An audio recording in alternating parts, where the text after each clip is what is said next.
জানো তো বন্ধুরা, ছোটবেলা থেকেই না বর্ষাকালটা আমার ভালো লাগে, কিন্তু প্রিয় নয়। প্রিয় হলো শীতকাল। বর্ষাকাল পড়লে এই ঝমঝম করে বৃষ্টি পড়ে, পাতার ফাঁক দিয়ে পড়তে থাকে টুকটুক করে। আর আমি এটাকে ভীষণ এনজয় করি। আমি যখন ছোট ছিলাম তখন একদিন দুপুরবেলা জানলার পাশে শুয়ে আছি। তো আমাদের ঘরের পাশে বেড়ার গায়ে দুটো কচা গাছ ছিল। সেই কচা গাছের অনেকগুলো পাতার ফাঁকার মধ্যে দুটো পাখি বাসা করে। দুদিন করেছিলাম এই মাছগুলো। তো রুই মাছটা দেখো, যেহেতু কড়াইটা অনেকটা বড়, তাই দুরকম মাছই ভাজা বসিয়ে দিয়েছি। মোরলা মাছগুলি ভেজে নিচ্ছি, কিছুটা করব আর কিছুটা কাঁচা ফ্রিজে ঢুকিয়ে রেখেছি। কারণ সবটা রান্না করলে আমরা দুজনে মিলে খেতে পারবো না, কারণ রাত্রিবেলা তো বড়মশাই রুটি খায়, সে তো মাছ খাবে না। তো দেখো, মাছটা আমি ঝাল করব। এটা শুধু জিরে আদা লঙ্কা বেটে একটু টমেটো পেস্ট করে, ওর মধ্যে পেঁয়াজ আর দেবো না, দিয়ে রুই মাছ আর মোরলা মাছটার মধ্যে একটু আলু দেবো, আর রুই মাছের মধ্যে কিছু দেবো না। দেখো, আলু দিয়ে একটু পাতলা ঝোল করেছি, মানে হালকা গায়ে হালকা ঝোল রেখেছি, পাতলা ঝোল না। আর রুই মাছটাও তাই গায়ে হালকা ঝোল রেখেছি, যেহেতু 4-5 ভাগে রান্না করলাম। আর দেখো, হলুদটা ঢালতে গিয়ে, নতুন প্যাকেটের হলুদ ঢালতে গিয়ে কতটা হলুদ পড়ে গেছে। আর ওদিকে যে আগের দিন লাউ করেছিলাম চিংড়ি মাছ দিয়ে, সেই খোসাগুলো ছিল, তাই একটু আলু দিয়ে পেঁয়াজ দিয়ে ভাজা করে নিলাম। ওদিকে ভাতও হয়ে গেছে। আর এদিকে বাইরে দেখো ঝমঝম করে টিপটিপ করে বৃষ্টি পড়েই যাচ্ছে। তো অসুবিধা নেই, ঘরের মধ্যে সব কিছু যেহেতু।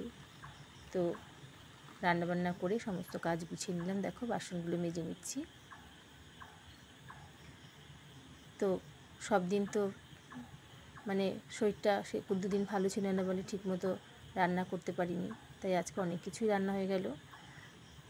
এই লাউয়ের খোসা ভাজা করলাম আলু দিয়ে, পটলের ঝাল করলাম, 2 রকম মাছ করলাম। সকালে আবার চাল কুমড়ো ঘন্ট করেছিলাম রুটির সাথে, কারণ বড়মশাই আবার সব কিছু দিয়ে রুটিটা খেতে পারে না।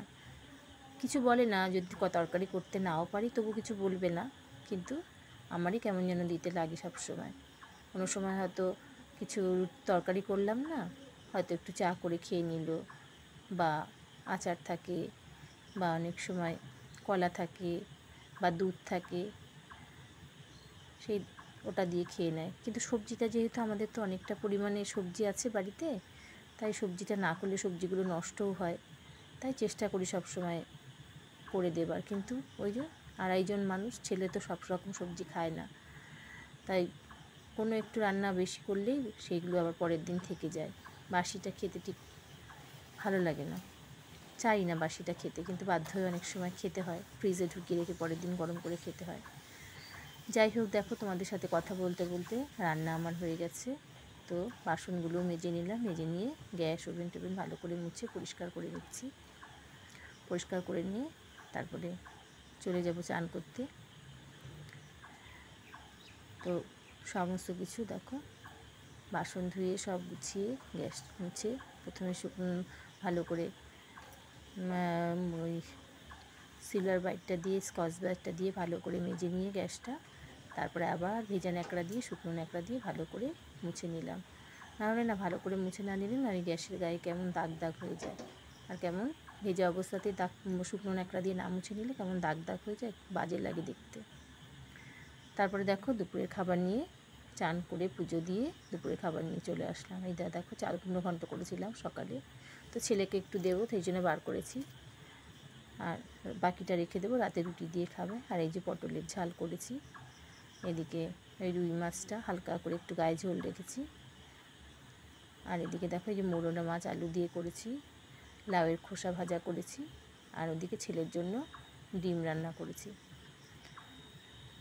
তো আমার রান্নাগুলো কেমন লাগলো অবশ্যই কিন্তু তোমরা কমেন্ট করে জানাবে। আর এইমাত্র ভাতটা নামালাম, একদম গরম ভাত। তো আমার এই ভিডিওগুলো কেমন লাগছে অবশ্যই কিন্তু তোমরা কমেন্ট করে জানাবে।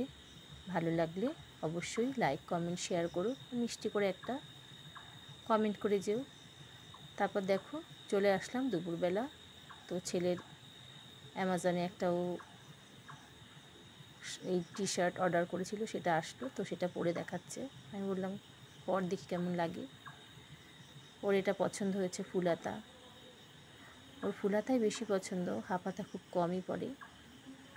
তো আমার খারাপ লাগেনি, ভালোই লেগেছে কালারটা। তাই বললাম একটু পরে দেখা, তাই খুলে আবার পরে দেখাচ্ছে। তোমাদের নিশ্চয়ই পুজোর কেনাকাটা সবার শুরু হয়ে গেছে, আমাদেরও হচ্ছে অল্প অল্প করে। ছেলে অনলাইনেই বেশি কেনে, সবাই এখন বড় হয়ে গেছে, সবাই টাকা দিয়ে দেয়, ও ওর পছন্দ মতো কিনে নেয়। আমিও তাই, আমিও টাকা দিয়ে দিয়েছি, ও ওর মতো কিনে নেবে। তো আমি ওর সাথে একটু ইয়ার্কি করছিলাম, ওই যে স্টিকারটা পেছন থেকে ঝুলছিল, তো সেটা দেখে আমি একটু ওর সাথে একটু ইয়ার্কি করলাম। তো আমাদের মা ছেলের ওরকম চলে মাঝে মাঝে ইয়ার্কি। তো আমার এই ভিডিওগুলো কেমন লাগছে অবশ্যই কিন্তু তোমরা কমেন্ট করবে। আর যারা যারা আমার পাশে আছো, আমার চ্যানেলটা যারা যারা সাবস্ক্রাইব করেছো, তাদেরকে অনেক অনেক শুভেচ্ছা, ভালোবাসা, শ্রদ্ধা সমস্ত কিছু জানালাম। তোমরা ভালো থেকো, তোমরা সুস্থ থেকো। তারপরে দেখো বিকেলবেলা মানে সন্ধ্যার দিকে আমরা চলে গিয়েছিলাম এক প্রতিবাদ মিছিলে। আমাদের বসন্ত উৎসব, বাণীপুর বসন্ত উৎসব সোসাইটি থেকে একটা প্রতিবাদ মিছিল ছিল, তাই সেখানে আমরা গিয়েছিলাম। তো এভাবেই আমার সকাল থেকে রাত পর্যন্ত কেটেছিল। তো তোমাদের কেমন কাটলো অবশ্যই কিন্তু তোমরা কমেন্ট করে জানাবে। সবাই ভালো থেকো, সুস্থ থেকো, দেখা